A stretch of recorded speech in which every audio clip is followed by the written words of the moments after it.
අලුත් දවසක ආරම්භයක්. ඔයාලගේ හිතුවපැතුව ප්‍රාර්ථනාවන් ඒ මිෂ්ට වේවා කියලා මුළු හදවතින්ම ප්‍රාර්ථනා කරනවා. ඉතින් මම අද ඔයාලට විශේෂ දෙයක් ගේන්න බලාපොරොත්තු වෙනවා. ඉතින් වීඩියෝ එක අවසන් වෙනකම් බලන්න කියලාත් ආරාධනා කරනවා. ඉතින් ඔන්න ඉතින් සුපුරුදු විදිහට මම උදේම නැගිටලා මුණකට හොදගෙන ඇඳුම් මාරු කරලා ඉතින් මට පුළුවන් විදිහට මම වෙනුවෙන් ඔන්න පුංචි කාලයක් යොදවගත්තා. ඉතින් උදේ පාන්දර ඔන්න ඊට පස්සේ මහත්තයා තේ ටික හදලා ඔන්න මගේ තේ එක ඉතින් එයා අතටම දෙනවා හැමදාම. ඉතින් මට ඒක ලොකු සතුටක්. ඉතින් මම තේ හදනකම් බලාගෙන ඉන්නේ නැතුව මං වෙනුවෙන් එයා තේ එකක් හදලා දෙනවා කියන එක. ඉතින් ඒක ලොකු සතුටක්නේ. ඉතින් තේ එකත් අරගෙන මං හිමීට චුට්ටක් එළියට ගොඩ වුණා. මොකද චූටි බබාලත් දොයි හින්දා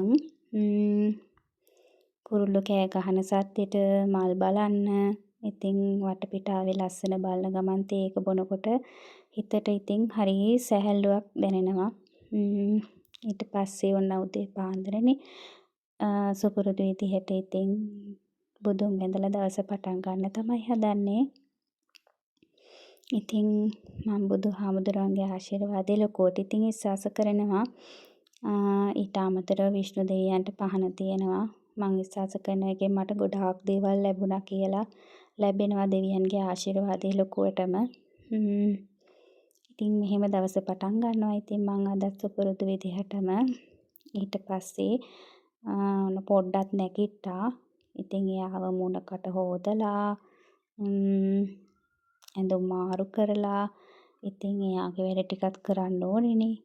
මං හැබැයි චූටි බබාට දත් මදින්න, ඇඟ සෝද ගන්න, නාන්න, කෑම ටික තනියෙන් කන්න මේ හැමදේම ඉතින් එයාට පුරුදු කරලා තියෙන්නේ. එයා ඒ දේවල් තනියෙන් කරගන්නවා. මම ළඟ ඉන්නවා ඒ උනාට උදව් කරනවා.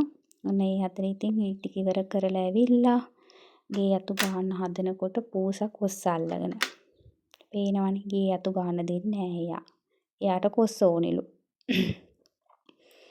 ඉතින් ඒ අතරේ අද අහස හරිය ලස්සනයි. මේ අර කැටි වලාකුළු ඇවිල්ලා හරිම ලස්සනයි අද අහස. සුපුරුදු විදිහට මහත්තයා මගේ රෙදි ටිකක් සේදුවා. ඉතින් මම ඒ ටික දැන් අවුවට දාගන්නයි හදන්නේ.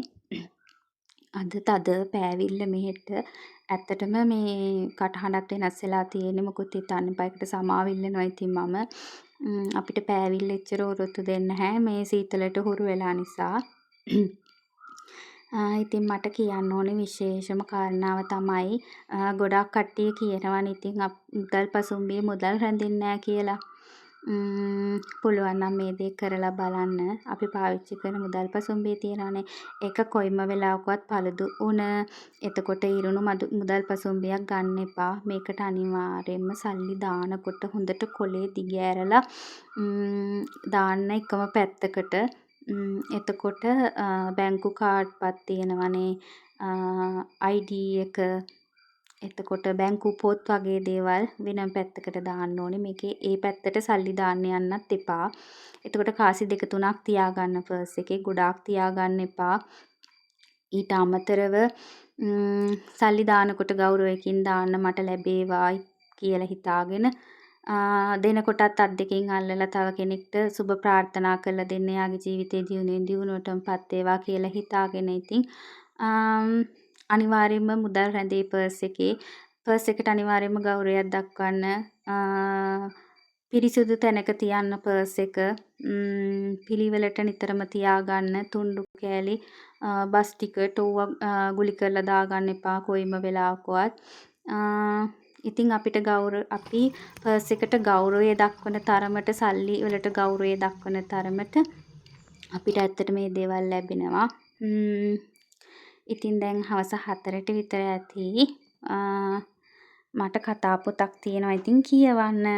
ඉතින් මං කියවන්න යන්නේ චන්දනසූරිය බණ්ඩාර මහත්මයාගේ ලස්සන පොතක්. මගේ ආදරණීය දුවලා පුතාලා ඉන්නවා නම් පුළුවන්කමක් තියෙනවා නම් ඉතින් දුවේ පුතේ මෙන්න මේ පොත අරගෙන බලන්න. ගොඩක් වටින පොතක් ඉතින්. සුබ දවසක් හැමෝටම. සතුටින් පරිස්සමෙන් ඉන්න. මං ගිහින් ඉක්මනට එනවා අය.